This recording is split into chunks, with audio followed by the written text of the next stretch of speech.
Yo, we're at the Moto 360 event in London and we got some hands-on with this third generation device scheduled to be released in December 2019 with pre-orders in mid-November. Spec-wise, we've got 1GB of RAM, which is an increase over the previous generation, 8GB of storage and Qualcomm Snapdragon Wear 3100. We've got a 355 mAh rated battery, so not too big there, with an always-on display.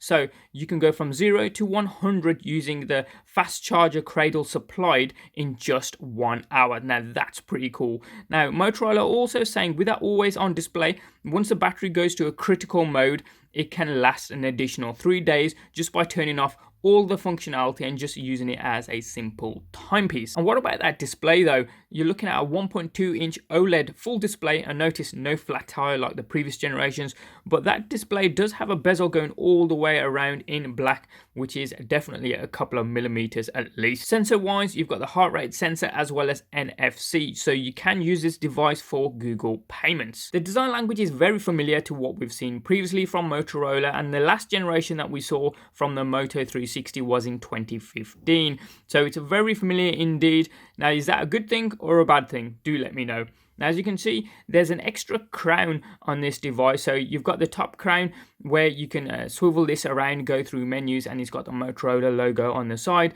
Then you've got one just below it along the right hand side, which is kind of used as a selection tool. And as we saw in the previous generations, we have some pretty thick leather straps. The device does feel premium in the hand with the stainless steel finish, and we're looking at the 42mm diameter here. You've got the Google Assistant in Android Wear built in. However, this device only has a microphone. So when the Google Assistant needs to reply, it's via the display. It cannot speak back to you because there's no speakers on this device. Hence, if you need to answer a phone call or anything that requires speaker functionality, those functions are transferred onto your smartphone. So as I say, pre-orders are open mid-November. I think it's November 12th with a release of December. So this device will be ready for the holidays, Christmas 2019, with a price tag of $360 or £340 sterling here in the UK. I've got to say, in the short time I had with this device, it was buttery smooth. Apologies about the lighting, it was pretty dark in there. So if you swipe in from the left, it gives you your notifications,